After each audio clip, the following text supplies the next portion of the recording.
Virtual Center for the Study of the Constitution and Civic Responsibility, an ongoing inquiry into American political origins and evolving institutions. The Executive Director of the Virtual Center is Dr. Bill O'Brien. He's also your host for this continuing conversation. Here he is now, Bill O'Brien.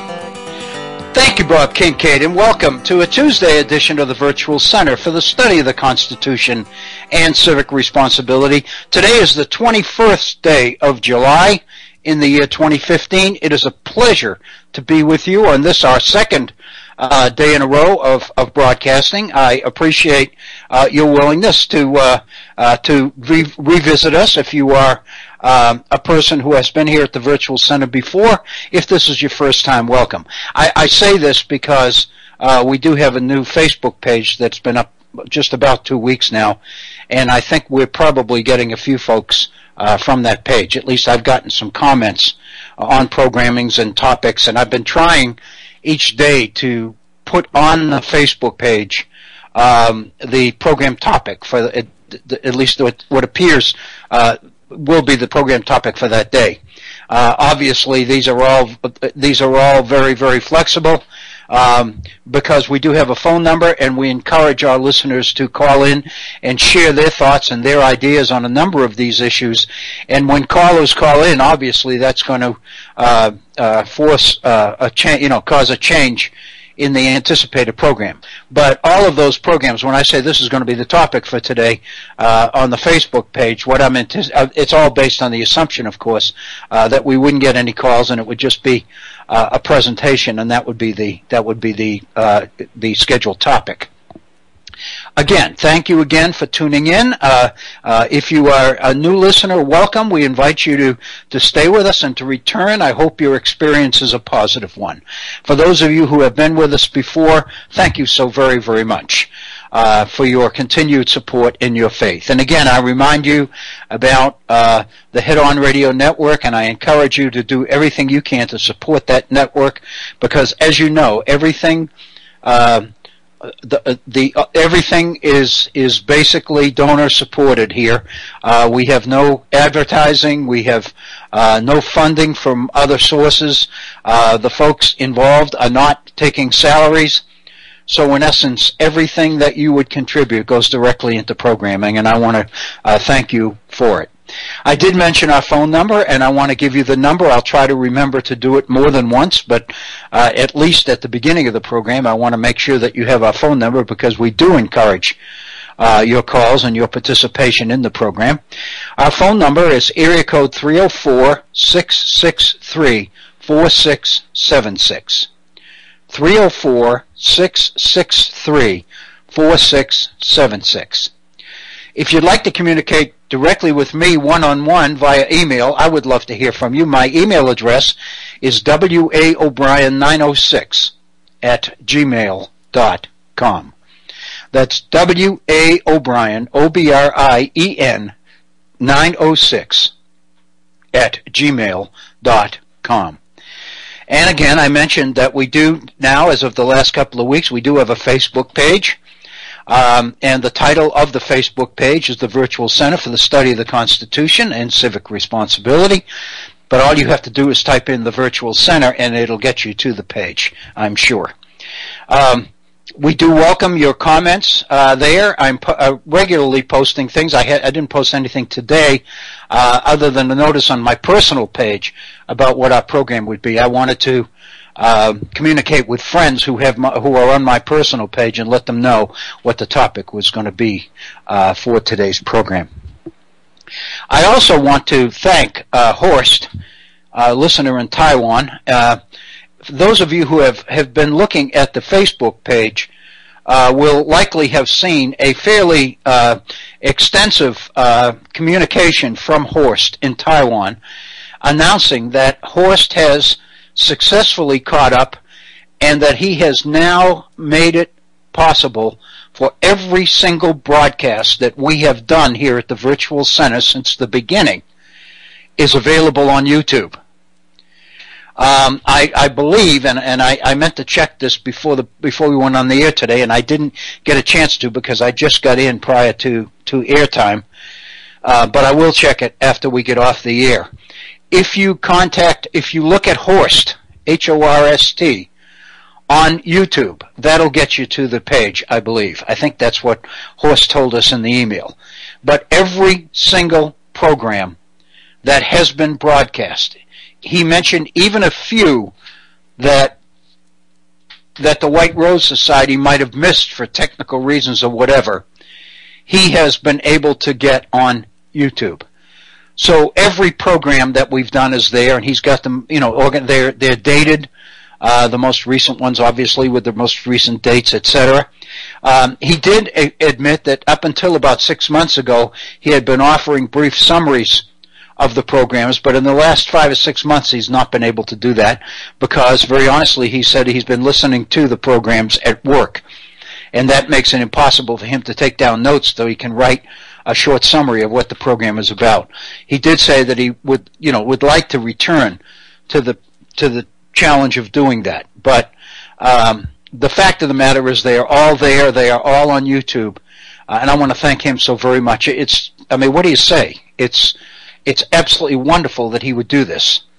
I'm very appreciative, and I know that it makes it easier. And again, as usual, you can continue to go to the whiterosesociety.org and get the programs there. Just scroll down to the table of contents, and the very first item you'll see there is my name, Bill O'Brien, Dr. Bill O'Brien, and when you click that, you will get access to our programs by date. So again, welcome to the Virtual Center. We hope to hear from you, but hear from you or not hear from you, I want you to know that my mission, my commitment, is to make this the most worthwhile experience and investment of your time that I can control. And I hope to do that. I want to open today's program by just reviewing a point or two about yesterday's program, and then continuing. I've got one more, I think, very significant piece of information. There are probably more, but we've been talking now for the better part of a week about the Greek financial crisis, the bailout, the recent Greek bailout, and what the implications of it are and what the significance of it is. And in our last 15 or 20 minutes of yesterday's program, I think we really got to the core of what I think the significance of this whole issue is, not just for Greece, but for the rest of us, for our world as well. It seems to me that what we're seeing here are the makings of a struggle that has happened before. In the United States, history of the United States, it happened during the transition from the Articles of Confederation government in the 1780s to ratification of the Constitution in 1788 and the adoption and implementation of our current constitutional system in March of 1789 with the inauguration of George Washington as first president. That transition and the issues which drove the adoption of the Constitution, it seems to me, are very, very similar in nature and scope to what is going on in the situation with Greek vis-a-vis the European creditors involved in the Greek situation. And I think the real issue at stake here is the issue of power. Again, this is highly interpretive. Obviously, it's my interpretation based on much of the material that we've gone over here in recent programs here at the Virtual Center. But ultimately, in pulling the information together, the variety of directions and sources that you can go in as this issue becomes more and more complex, it has seemed to me as we go along that the issue is at least as much about politics and power as it is about economics. I think those people that look at this as, from the pure, narrow perspective of paying your obligations, paying your debts, are missing the boat here. I think the real issue is one of power. Because what we have in the European situation right now, and Greece is merely the most prominent example of this, are a number of nations that are in extreme debt. And they are in debt to creditors in the other nations, which one would define as creditor nations. These are the nations that have made loans to bail out or assist debtor nations in meeting their obligations. The sum total is we are seeing within the Eurozone a split or a breakdown of nations between debtor nations on the one hand and creditor nations on the other. And if you think about it, it's very, very similar to the extreme inequalities that we are seeing not only in our society but in other developed societies as well of late. There's absolutely no question that one of the most focused upon and controversial issues of our time here in the United States, it seems to me, is the incredible inequality that is emerging within our market, within our free enterprise market system in the United States. And what we're talking about here, of course, and we've been talking about it in recent weeks and months, is the emergence of a new kind of much more dynamic competitive capitalism, which is increasingly global. It's not restricted to the continental United States by any stretch. It involves, to a large degree, what's happening overseas, which has always been the case. But I don't think we always gave that the particular attention that it warrants. And it seems to me, the basic issue here is the issue of where best you locate power. Because one of the things we saw in looking at the transition from the Confederation period to the Constitution in the 1780s in our history is the extent to which the location of power was a key factor. Because depending on where power is located, that pretty much determines who holds that power. Yesterday, towards the close of our program, for example, we were talking about the conservative Republican gains politically in takeovers of our state legislatures and our governorships in recent elections here in the United States. A lot of it has been focused on President Obama. A lot of it has been focused on the image of the president as heading up an administration which is garnering more power for the central government at the expense of the states and all the rest of it. There's been a conscious, concerted PR campaign to drive home that point. And there's no question that in recent elections it has worked, as state after state has seen Democratic-controlled legislatures give way to new Republican-controlled legislatures. But one of the things that we looked at yesterday, and one of the things that I wanted to bring to your attention again today because I think it's important, is that there's much more involved here than Democrat and Republican, than liberal or progressive and conservative. Because the real issue here is the power behind the throne. In other words, in the Republican takeovers of these state legislatures here in the United States, we saw this morning that the Republican governor of Ohio, John Kasich, announced his candidacy for the Republican nomination today, and he joined the long line of other Republican candidates who have announced.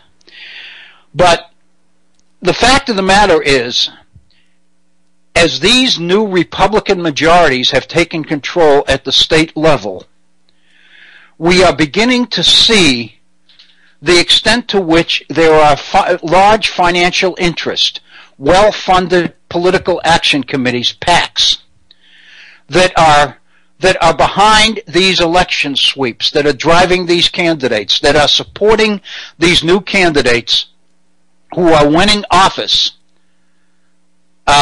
The tremendous amount of money that's being poured into our election system. So in essence, as we conduct the debate today between liberals and conservatives over whether there's too much power in Washington and the need to return more power to the state level, what we're really talking about in returning it to the state level is turning that power over to the financial sources that are bankrolling the Republican election sweeps. Large corporations, corporate America, private political action committees, many of whom do not have to identify their members and the amounts of money behind them. These kinds of things have resulted in the fact that if we are successful in revising our constitutional system to the point that significant power is taken away through constitutional amendment from the central government and returned to the states, in effect, we are returning that power to states that are controlled by financial and political interests that are remaining behind the scenes. They are forces that do not want to openly identify themselves.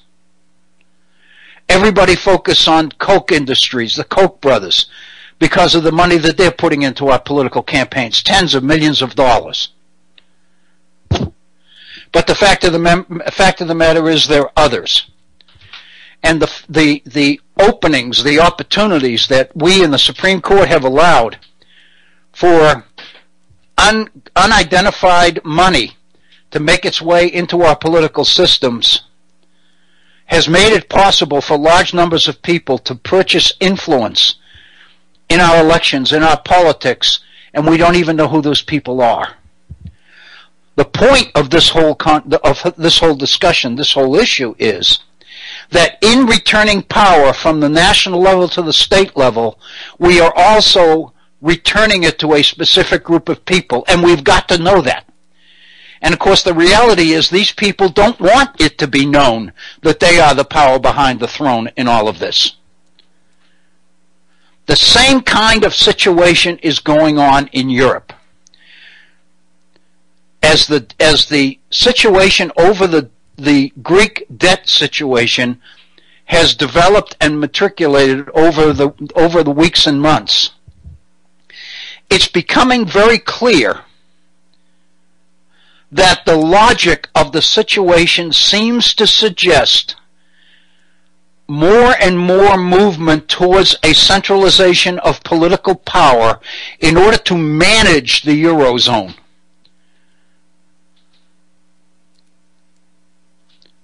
The euro is the currency of the Eurozone, but it is not unanimous. In other words, members of the European Union do not have to adopt the euro as their currency. Many have done it. And the thinking of those who pushed for the adoption of the euro as the common currency in Europe clearly believed that the more nations who bought into the euro as their currency, the more likely it would be to create political unity from that fact. In other words, as economic unity and commercial interaction between nations increased, the theory was that as the whole entire economy of Europe grew through the use of the euro, that the economic integration would lead logically to political integration as well. The fact of the matter is we have reached the point of crisis because there are a number of European nations that are in dire debt, extreme debt. The most prominent, of course, is Greece. And so the only way that I feel that makes real sense in getting to the root of the Greek debt crisis is to recognize what the Greek debt situation really symbolizes in terms of what's going on in Europe and what's going on in the developed world at large. It seems to me that the situation is calling for more centralization of power in order to manage the situation. That's what many of the people who advocated the adoption of the euro initially wanted. And that, in fact, is the direction or the course of action that the political and economic situation that Europe finds itself now is calling for. The very same people who are advocating the reduction of federal centralized power in this country and a return of power to the states, the right, the conservatives, are as adamant against the centralization of power in Europe as they are against it here.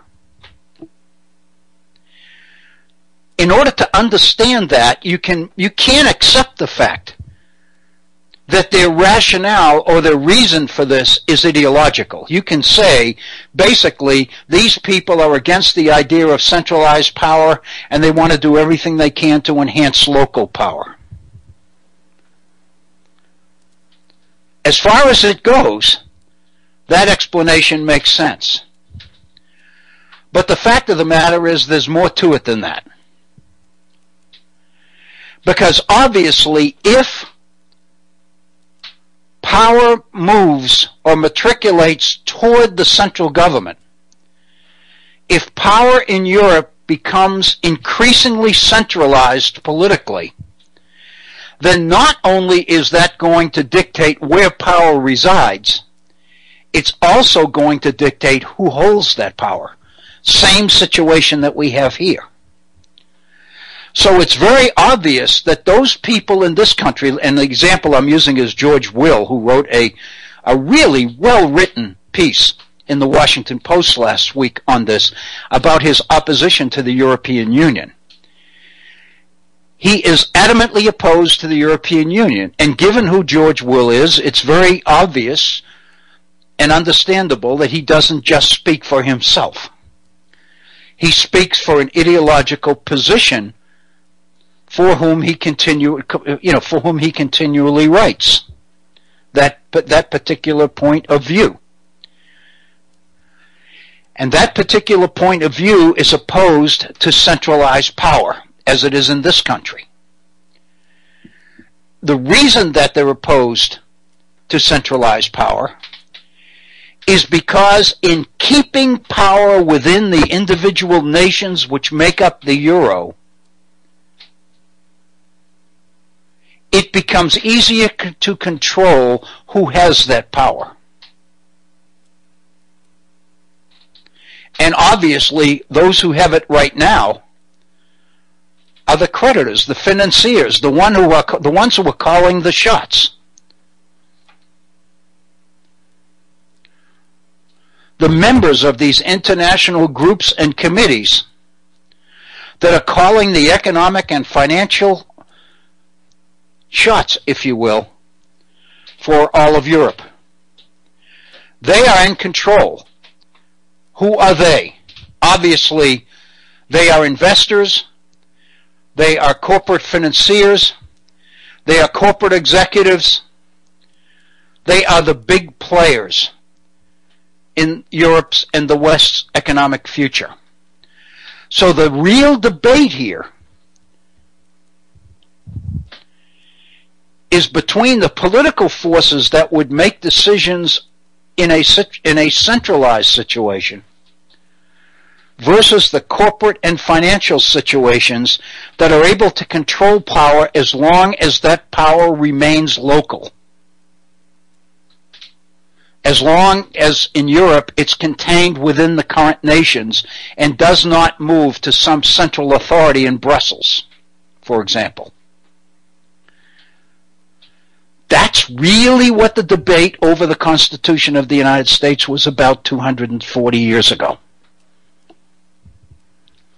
And I think we need to appreciate it and understand it. I threw out 240 very quickly. I'm not even sure if that's correct.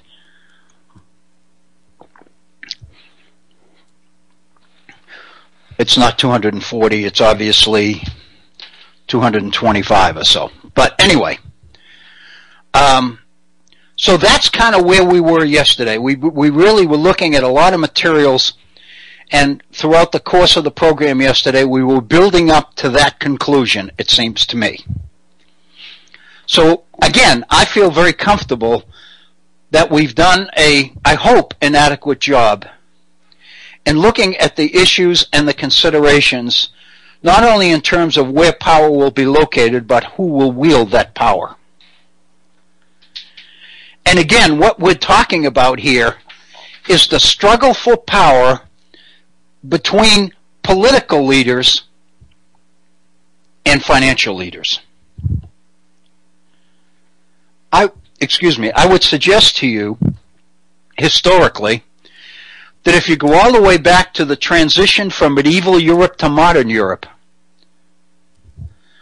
more specifically, if you look at 17th century British history, Britain in the 1600s, Britain in the 1600s was, experienced one civil war or one revolution after the other. During the reigns of James I, Charles I, Charles II, and James II. In the middle of the century, in the middle of the 17th century in Great Britain, the English Civil War between the forces of Parliament and the supporters of the King defined the political nature of civil war in Great Britain, in England. But if you dig a little deeper, you find that the real struggle between the forces of Parliament and the forces of the Crown was really a struggle between the old landed nobility that traditionally controlled English politics and the more vibrant, emergent middle classes, the business community, the merchant community in London and Liverpool and some of the other major ports in England. These were people whose financial influence and power had grown incredibly in 17th century England. But as long as the traditional landed nobles controlled British politics, then government could not or would not do the bidding of business. The Civil War in England, which engulfed the nation for the entire century, was really a civil war between England's medieval past and its modern future. Between the economy that defined the Middle Ages, which emphasized stability and landed political power, versus the emergence of the merchant community, the investment community, the shippers and the bankers and those involved in insurance and shipbuilding and all the rest of it. This was the vibrant beginnings of a New England. And what the Civil Wars were about were the struggle for power of that group. Because until they gained access to power, they could not make the kinds of decisions which fit their worldview and would allow the potential that they brought to England to really be realized. That's really what the struggle was about. It was a struggle between the England of old and the England of New England. And I think if you study American history and you look at the colonies and what was happening in the American colonies as a reflection of this particular political struggle going on in England, it's fascinating. It's fascinating. Well, it turns out that struggle between traditional power brokers and those who are trying to crack the power structure for the first time seems to be, in many ways, what's going on in Europe, in the struggle over the Eurozone. And I think the Greek financial situation is bringing it all to a head.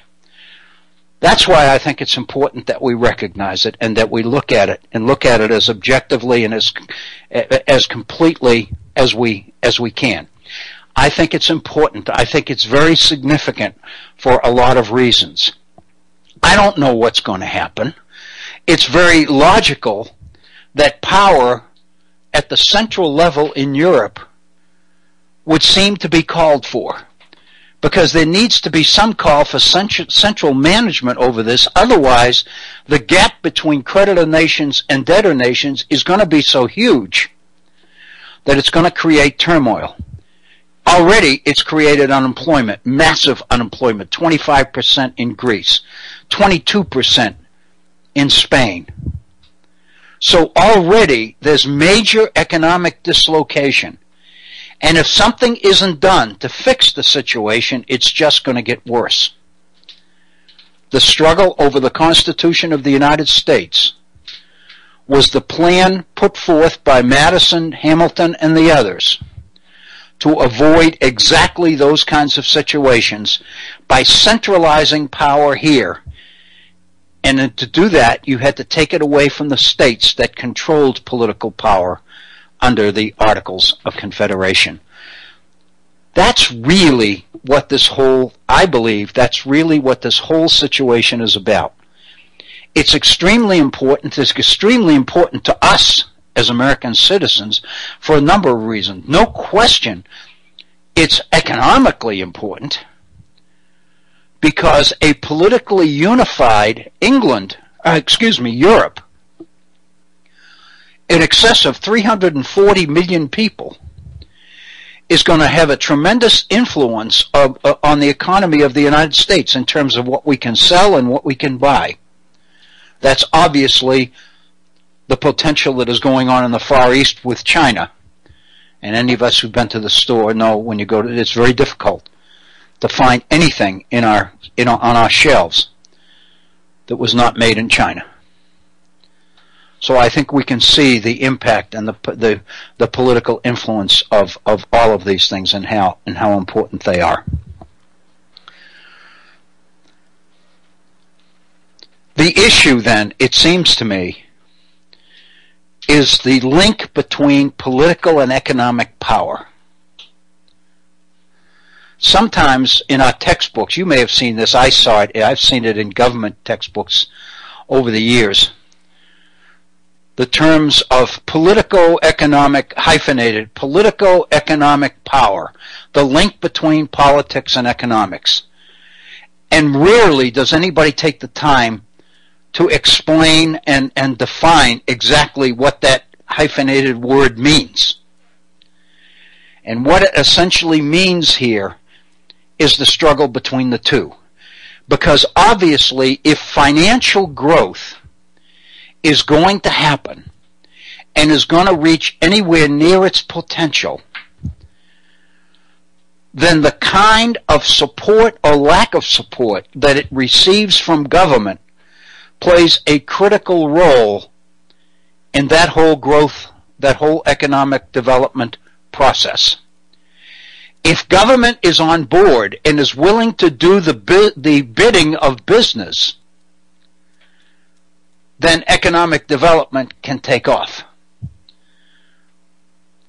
If, on the other hand, government places other priorities ahead of the needs of business, and what I'm thinking specifically here is the public interest, the interest of the masses of people that government is in place to govern.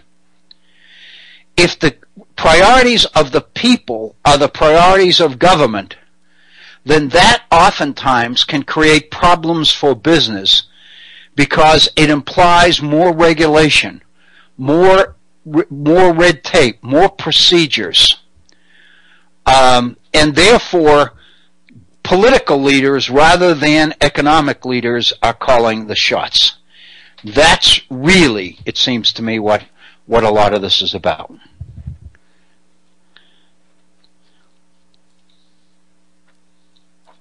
I mentioned that I had one more piece of information that I think is incredibly significant in all of this. It was an article that appeared in, I believe, the New York Times on July 16th.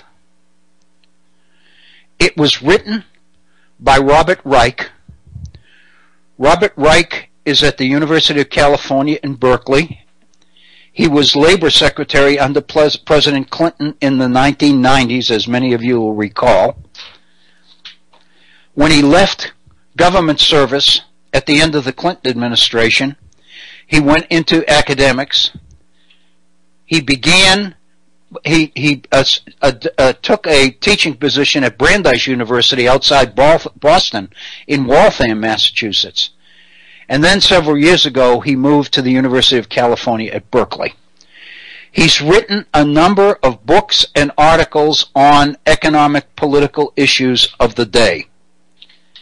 He is an astute visionary and commentator.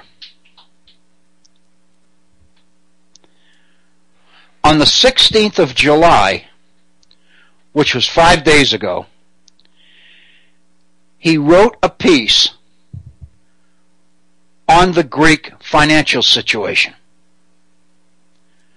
But it is a piece that contains information that gives us even additional insight into the Greek situation, information that I have not seen. I've been researching this issue now for the better part of 2 weeks. I've been reading almost everything that I can get my hands on this Greek situation. And this was information that I didn't really know about, but it's important.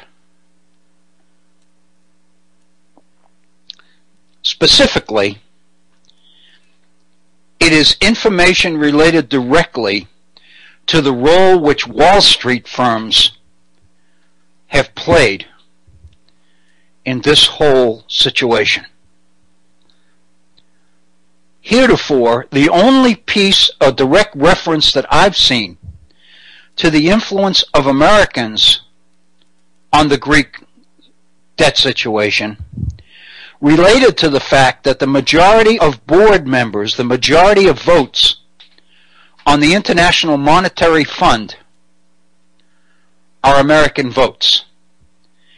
And I saw references where a number of politicians within Greece made mention of that fact, and made mention of the fact that making their case in the United States was going to be very significant because so many of the votes on the board of the International Monetary Fund were American votes. So by American votes, we obviously mean Wall Street. We mean of the American financial community sitting on boards, international boards like the International Monetary Fund. But direct mention of specific Wall Street firms is something that up to this point I hadn't found. But in Reich's piece, I found it. And I think I would be remiss if I didn't share with you some of this information. First, for what it tells us about the Greek situation and the American involvement in it.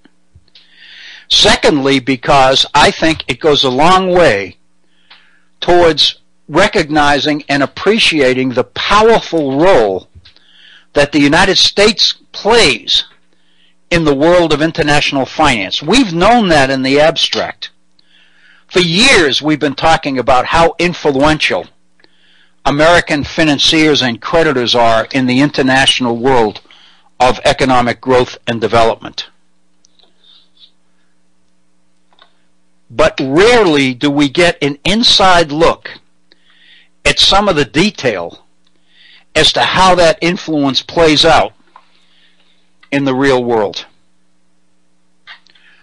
Reich makes it possible for us to gain a glimpse, at least, of the kinds of influence on the Greek fiscal situation that has its roots right here on Wall Street. Specifically, Robert Reich shares with us the extent to which Wall Street and the powers that be on Wall Street had a direct influence in the situation that is happening in the Greek debt crisis. And he points out, and this is the point that I made, he points out that this is an influence that has been missing from most of the accounts of the crisis, and that's the point I made. In all the reading I've done, I've never seen specific information on the influence that Wall Street is having or has had on this situation, even though I really knew that there had to be some. It had to be there.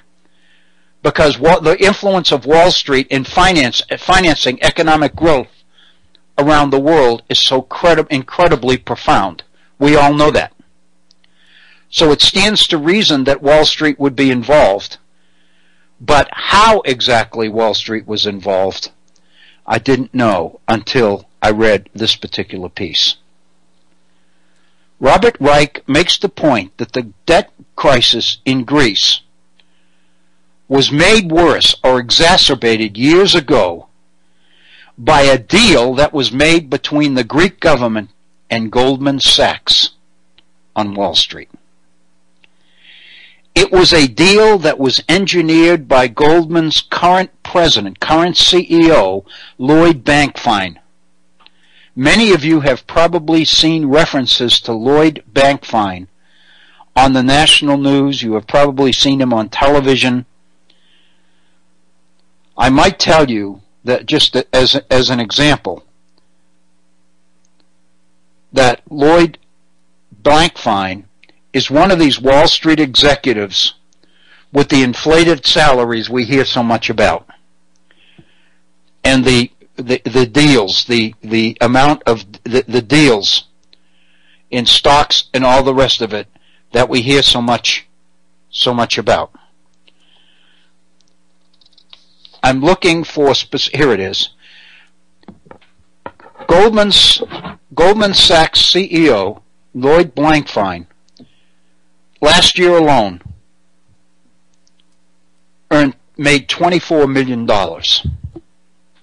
as CEO of Goldman Sachs. $24 million.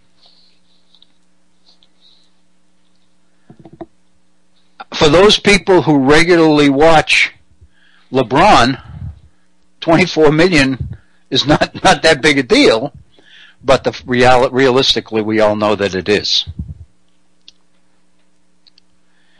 Anyway, here is the deal. It's complex, it's international finance, and it's confusing.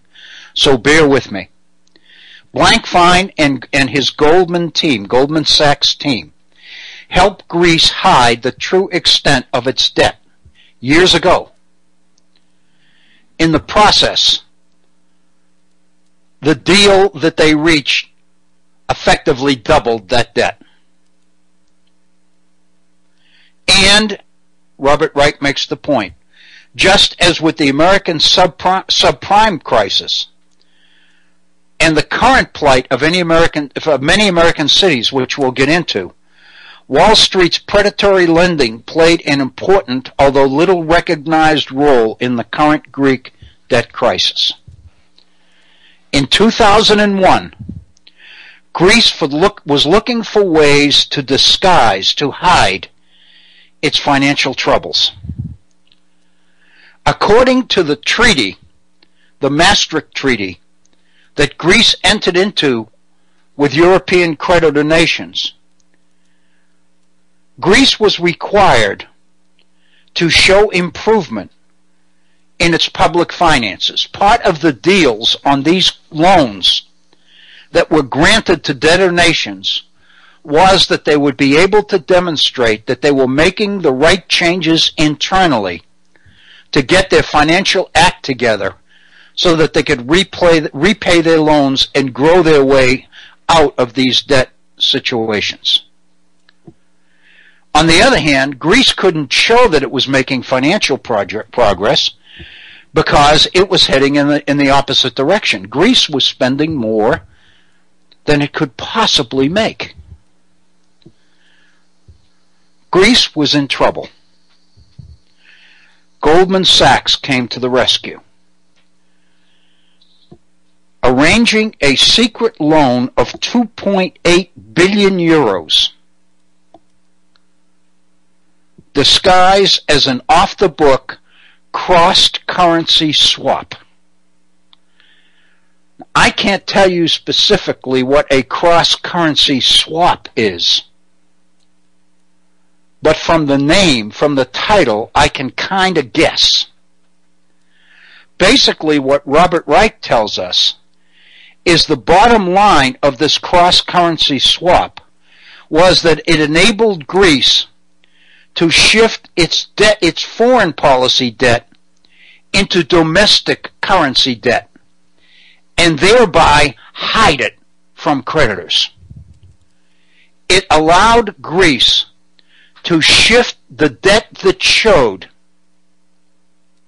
a substantial portion of that debt into domestic debt, which made it possible to hide the debt from international creditors.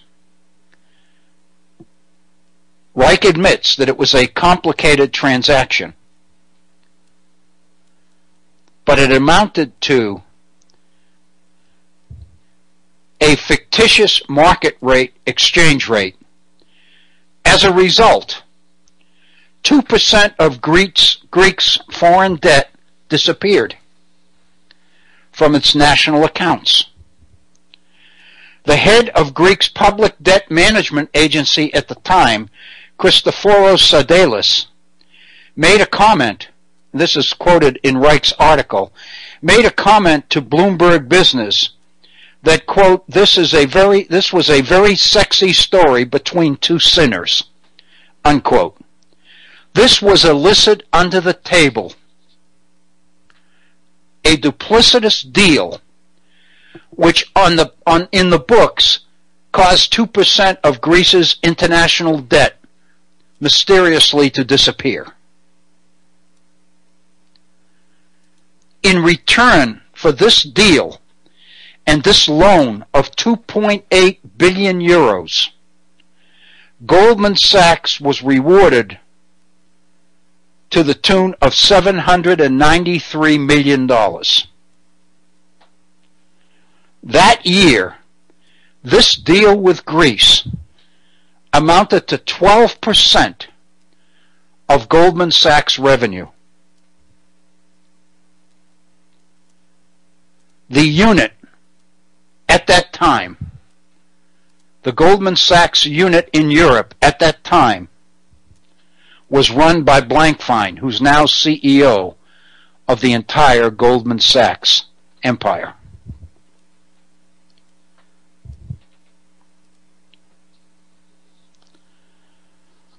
Then, of course, as we all know, things went bad. 9/11 happened.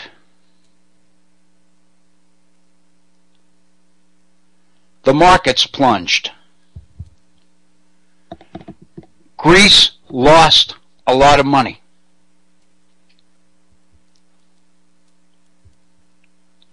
By 2005, Greece owed double what it had put into the deal 4 years earlier in 2001. A debt that had been 2.8 billion euros in 2005 amounted to 5.1 billion euros. In 2005, the deal was restructured by Goldman Sachs, and the 5.1 billion euro debt was locked in for Greece. In other words, Greece owed 5.1 billion euros, where it had initially borrowed 2.8 billion euros.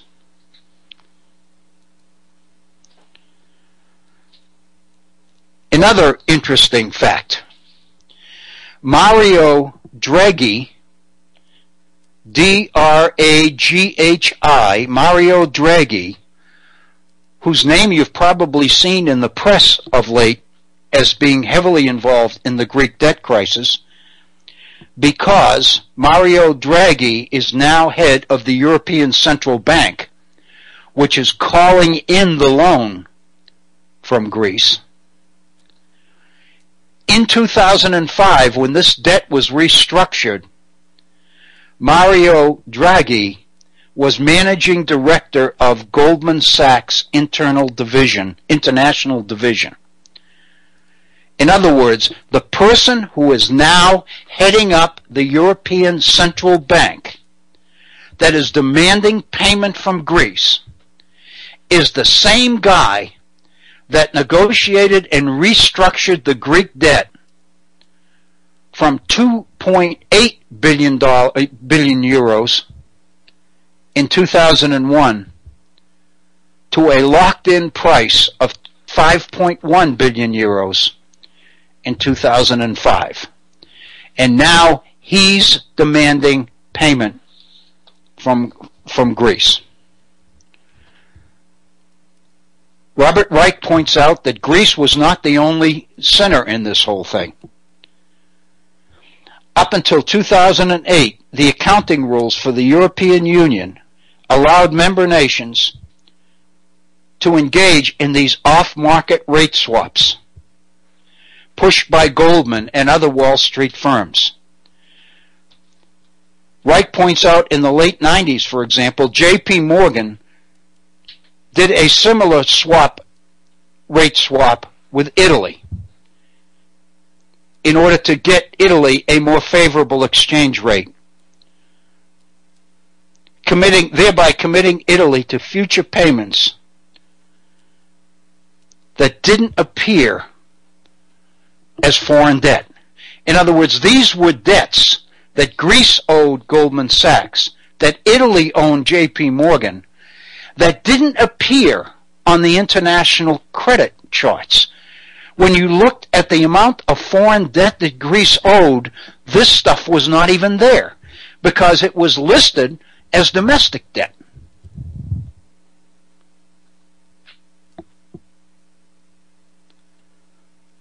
Reich admits that while Italy was involved in a similar deal with J.P. Morgan, Greece was clearly in the worst shape. Goldman Sachs was clearly the biggest enabler on Wall Street.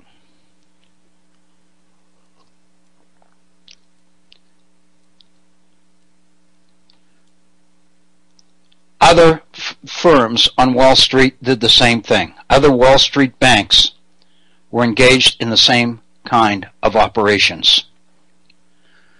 As we know, in 2007 and 2008, the international financial bubble burst, and we entered into the greatest recession, not only in this country but throughout the world, that the world had experienced since the Great Depression in the 1930s.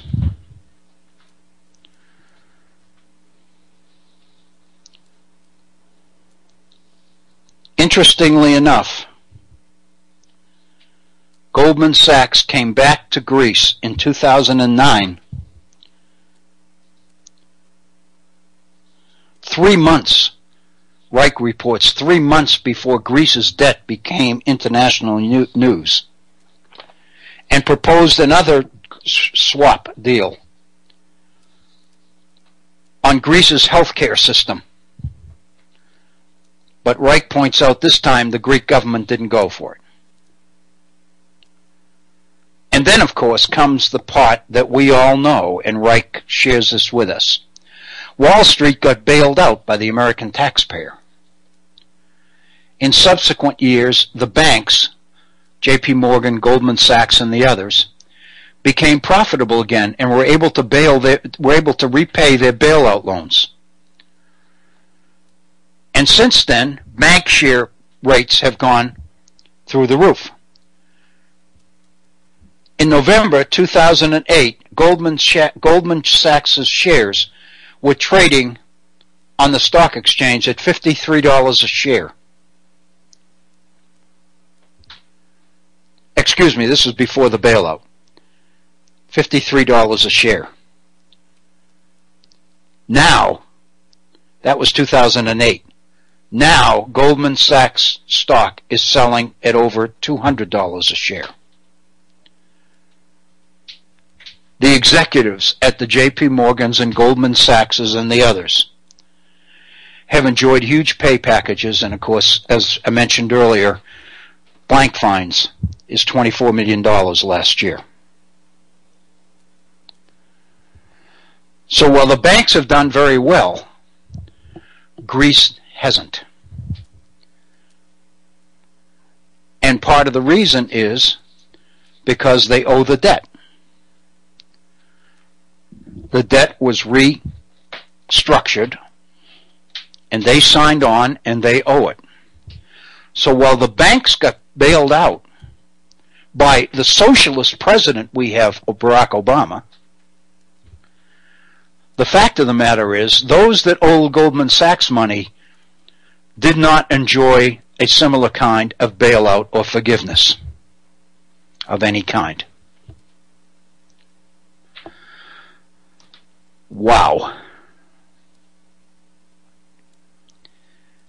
It raises serious questions, it seems to me, in my mind. It obviously raises the issue of the extent to which Wall Street financial interests are so intricately involved in these things which are happening in other parts of the world. We hear all the time, as we hear the news about ISIS and the suicide bombings and all of these other things, about why don't we just pull back? Why do we have to be involved in all of this? We are involved in it because we own it. Much of what is going on financially in the world is going on because of the kinds of financial influence and decisions that were reached here within this country on Wall Street. Coming out of World War I and early in the 20th century and World War II,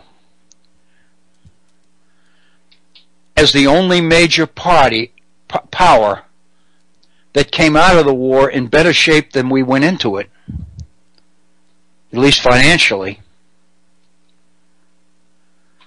has its benefits.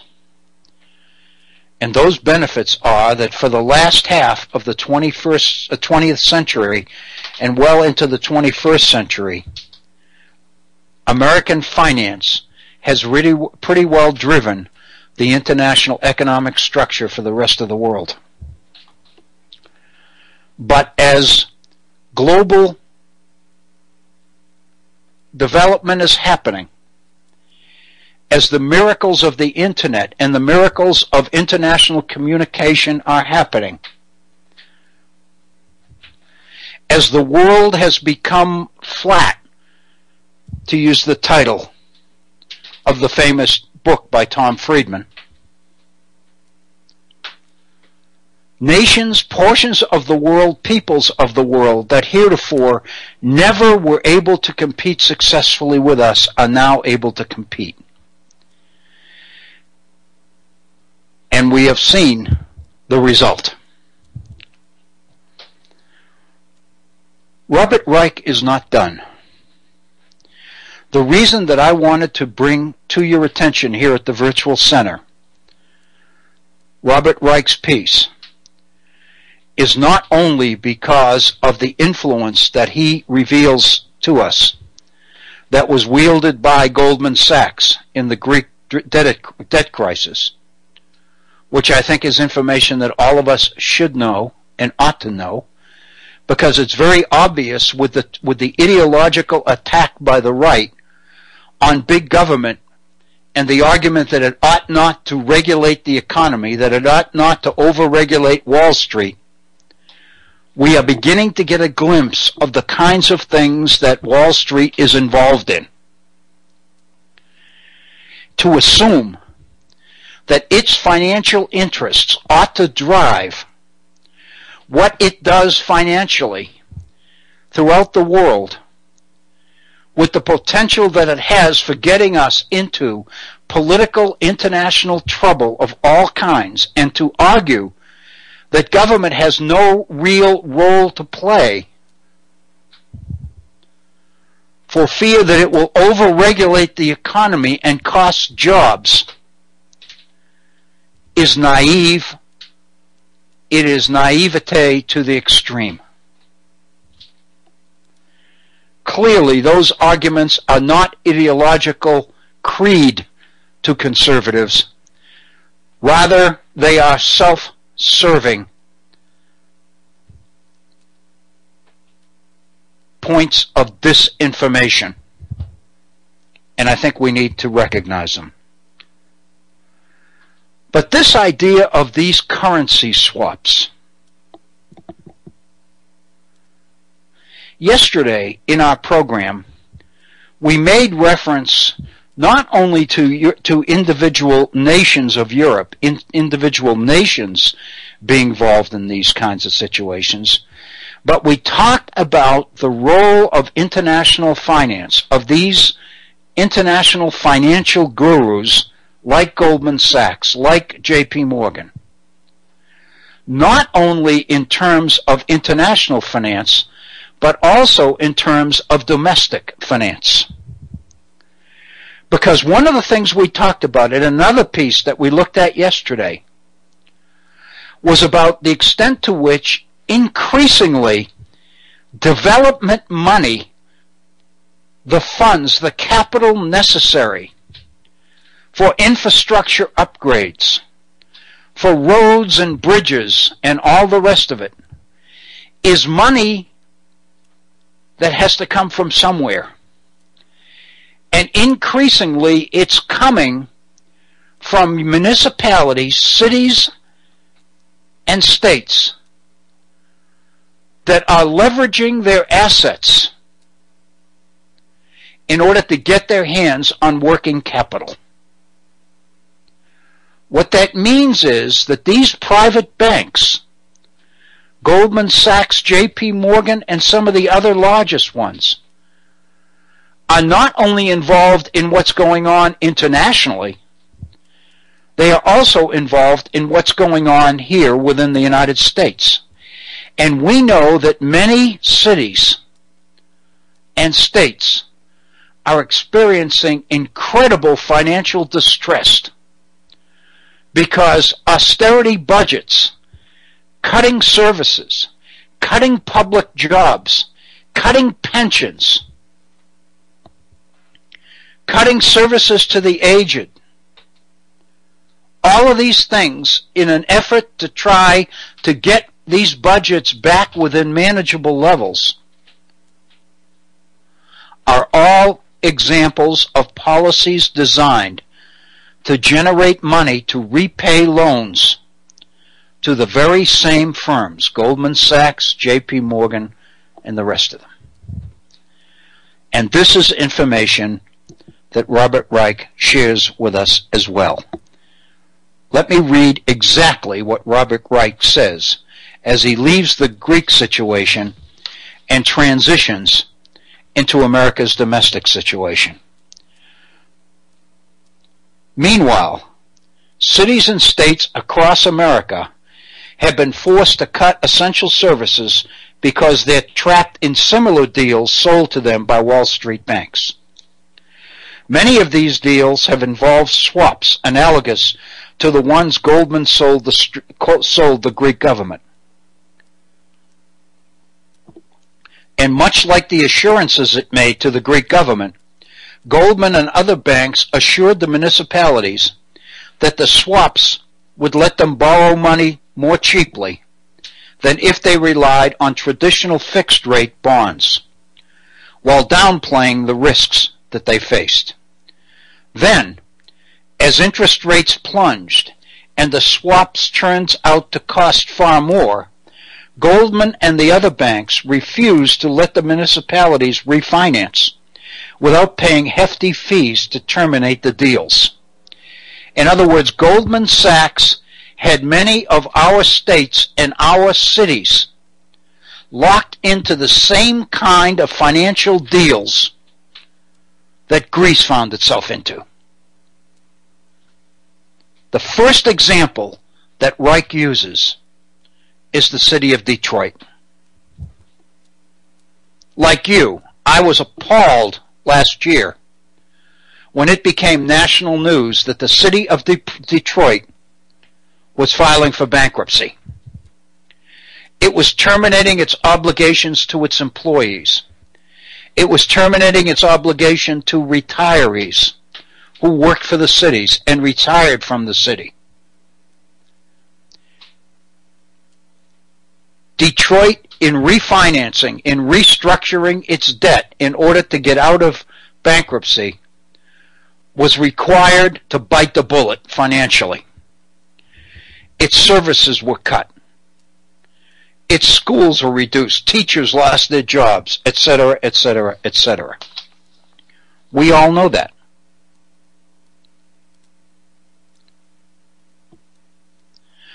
Three years ago, Reich points out, which have been 2012, the Detroit Water Company had to pay Goldman Sachs and other banks penalties totaling $547 million in order to terminate costly interest rate swaps.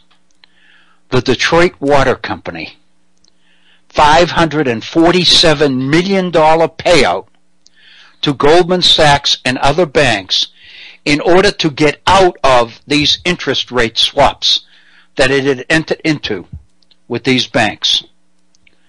40% of Detroit's water bills still go to paying off the penalty.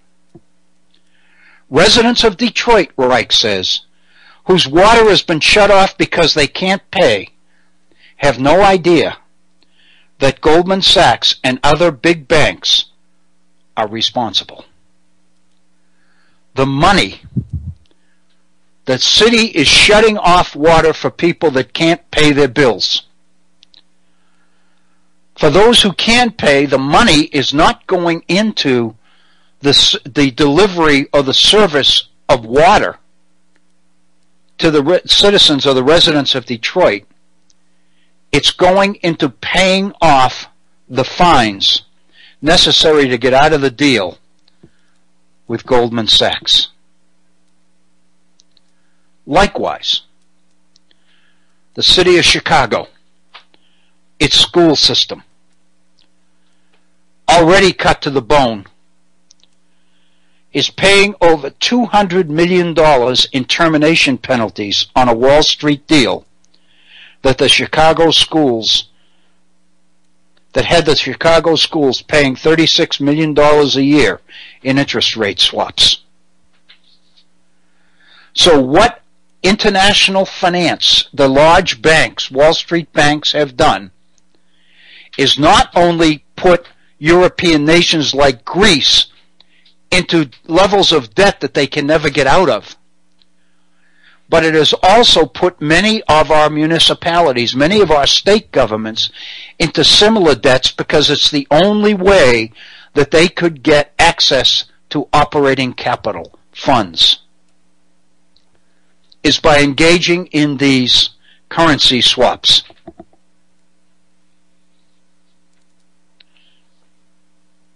Reich addresses a situation in Oakland, California.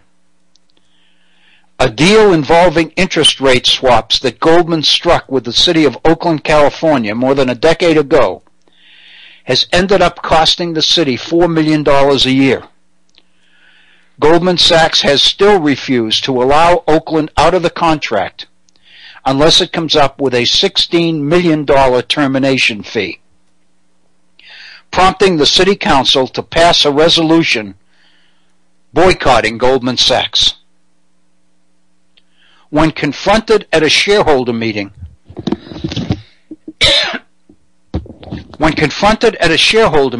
with questions about the Oakland situation, Blankfein explained that it was against shareholder interest to tear up a valid contract. In other words, at a shareholder meeting, Blankfein said that Goldman Sachs' number one responsibility was to its shareholders. In order that its shareholders would continue to realize profit, because obviously if they didn't, they'd sell off their shares, the value of the shares would go down. In order to keep the value of shares, stock shares, for Goldman Sachs up, Blankfein refused to restructure the deal with the City of Oakland. What that means is our public facilities, our public utilities, our schools, our water, are obligated to large, gargantuan financial institutions.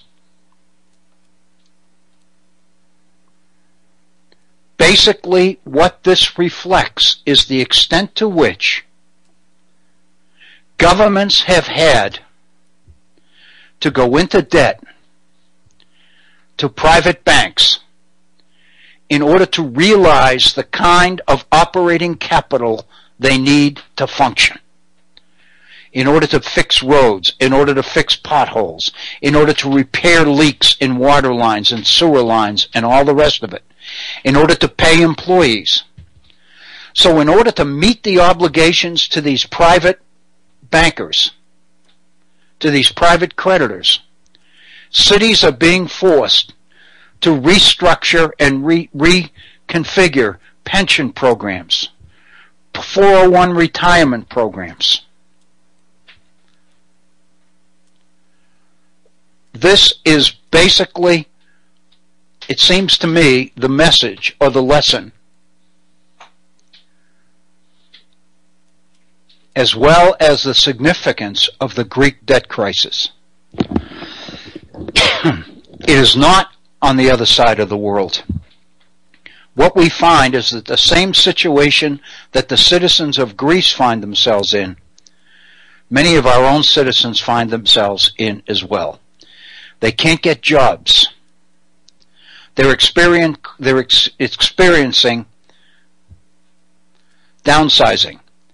They're being required to undergo austerity programs in order to cut expenses, in order to meet the obligations to private creditors. They're eliminating jobs. They're permanently eliminating jobs. They're not replacing people who retire. Many of you may have heard yesterday that Jeb Bush, in a campaign speech, made the point that he was committed to reducing the size of the federal government by 10% if he's elected president. The way he does it, it sounds very reasonable. Think about this. For every 3 federal employees that retire, we'll only replace 2 of them. And since so many employees of the federal government are nearing retirement age, then what that's going to mean is a massive turnover of federal employees in the near future. What we'll do is we'll only replace 2 of every 3, which means services will be maintained, but expenses will be cut. The costs of government will be reduced. That's the agenda. That's the conservative fiscal plan.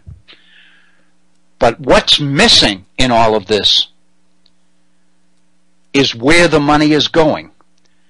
It stands to reason that if Greece is getting a large bailout from creditors, that bailout, the money from that bailout, is going to the Greek citizens. But it's not. It's going to pay the creditors. I remind you, yesterday when we looked at James Madison, Vices of the American Political System, one of Madison's major arguments in support of the Constitution of the United States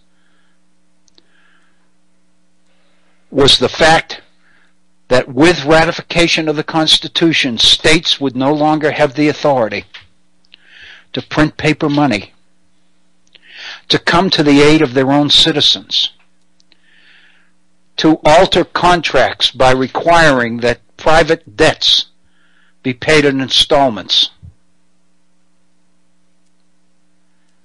Ratification took away all of these options.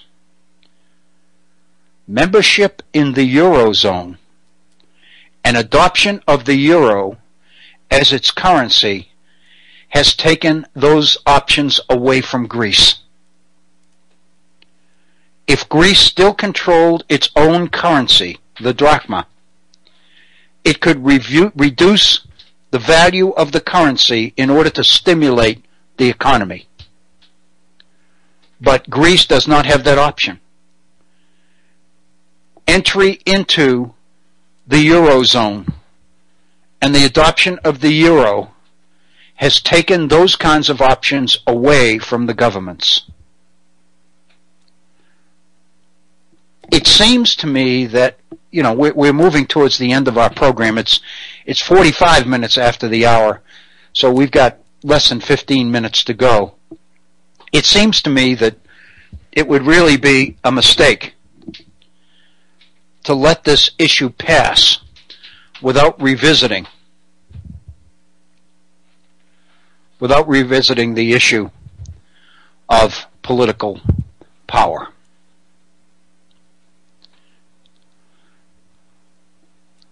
Namely, the issue of flexibility. More specifically, the future of democracy.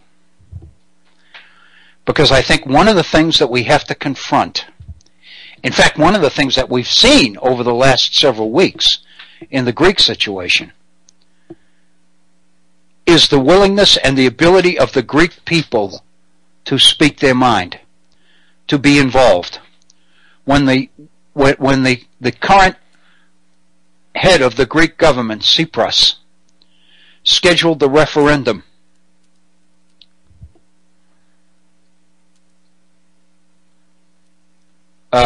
now about 2 weeks ago, 61% of the citizens voted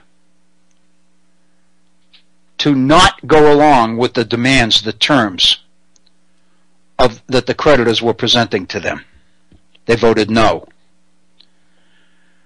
I can remember when I first heard about it, I shared here at the virtual center that it was the people standing up and saying enough, no more.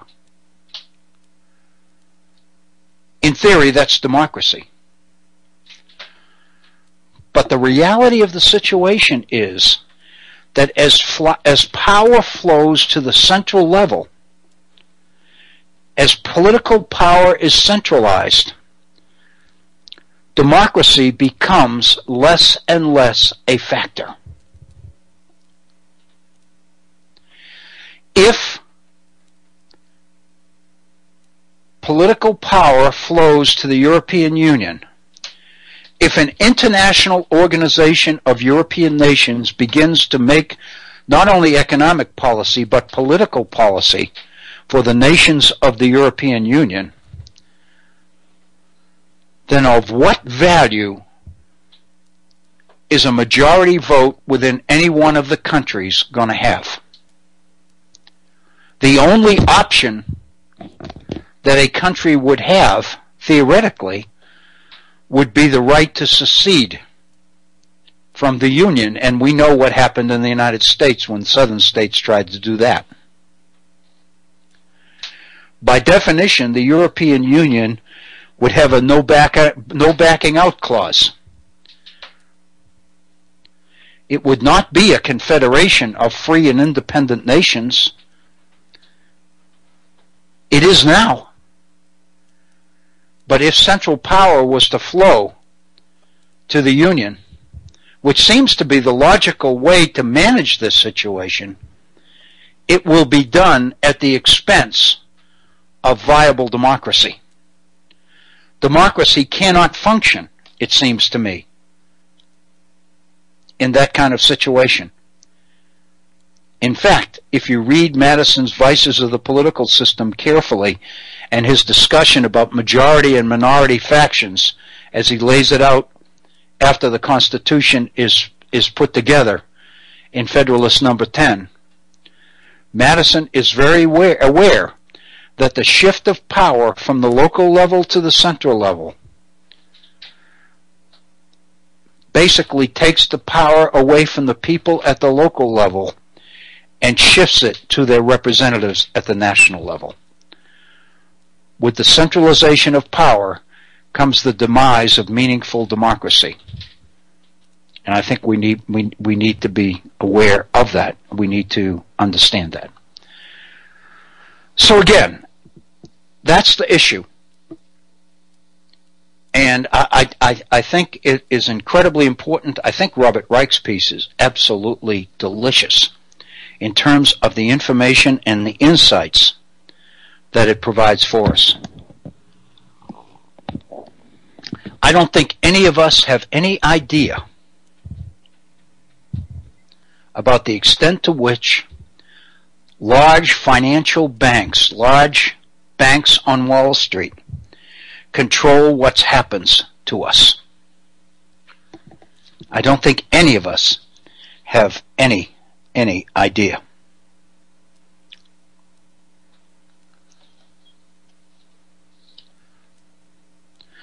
Robert Reich says Goldman Sachs and other giant Wall Street banks are masterful at selling complex deals by exaggerating their benefits and minimizing their costs and their risks. That's how they earn giant fees. When a client gets into trouble, whether that client is an American homeowner, an American city, or the nation of Greece, Goldman ducks and hides behind legal formalities and shareholder interests. Borrowers that get into trouble are rarely blameless, of course. They spent too much time and were gullible or stupid enough to buy Goldman's pitches. Greece brought on its own problems, as did many American homeowners and many American cities. Fact of the matter is, Reich closes by saying Goldman knew very well what it was doing. It knew more about the real risks and the costs of the deals it proposed than those who accepted them.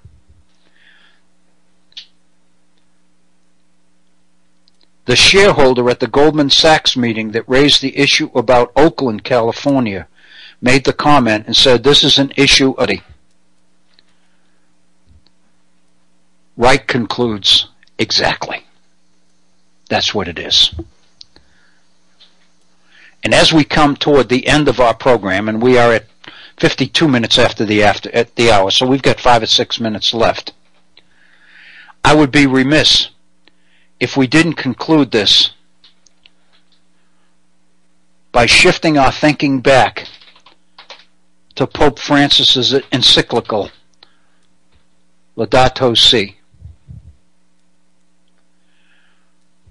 Because in that encyclical, the Pope encourages the revisiting of this whole economic, financial, political issue. The rethinking of these priorities and the determination to make decisions with the welfare of the people who will be most directly affected in mind.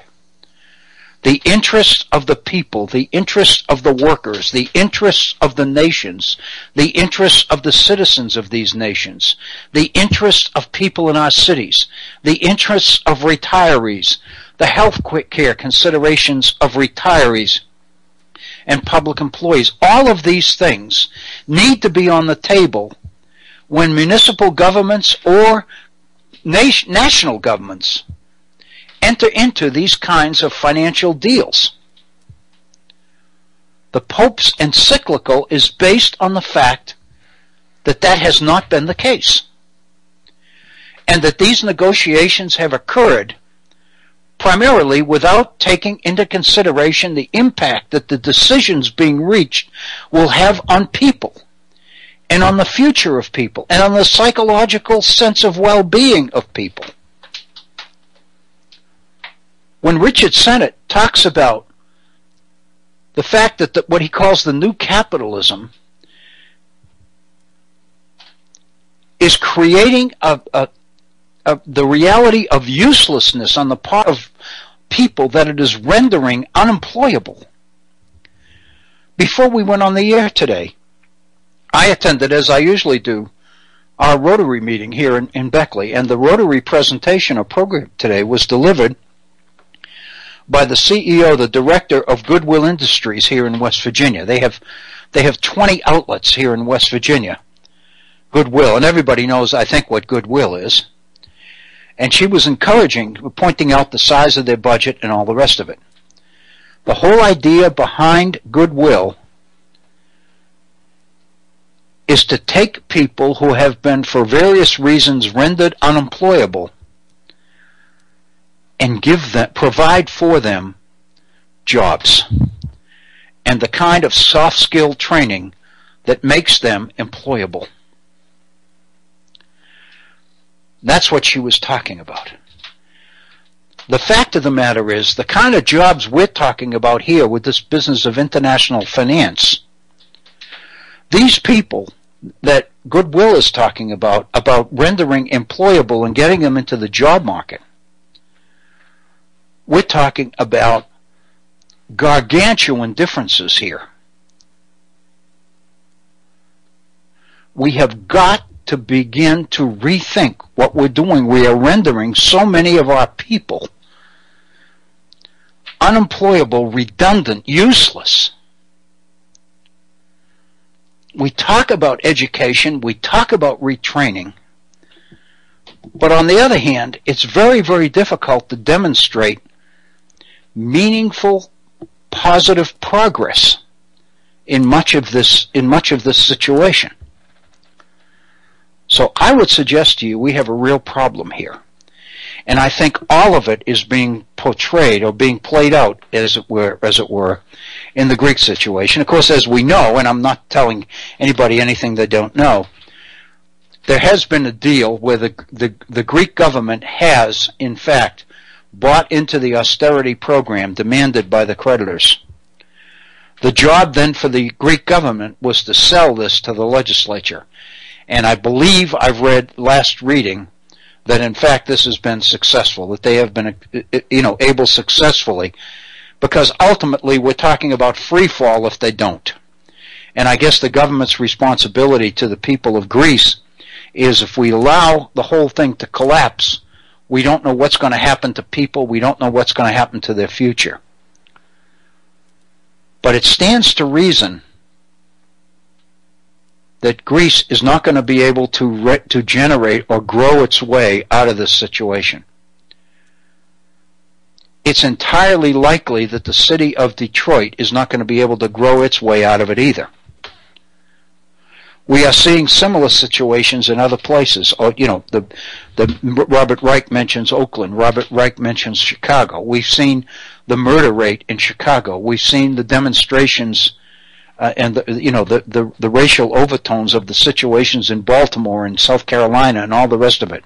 We have got real situations in this country. A good friend of mine who, Bob Kincaid refers to him as Boss Man Wayne. Wayne makes the point all the time that you would be surprised how many of our problems would disappear if suddenly, all of a sudden, 2 or 3, 4, 5 million quality, well-paying jobs with benefits suddenly appeared. Wayne predicts, you would be shocked at how the level of violence in our cities declined, how examples of racism and racial hatred would dissipate, and how many of the problems that we see as almost unsolvable in our day-to-day political lives would find a way to resolve themselves if people had jobs to go to and could experience the pride of coming home at the end of the workday having earned a meaningful, respectable day's pay. It's really hard not to agree with Wayne. It really is. I think he's on to something. It is 59 minutes after the hour. We have reached the end of another day here at the Virtual Center. I want to thank you for being with us. I want to invite you to be with us tomorrow.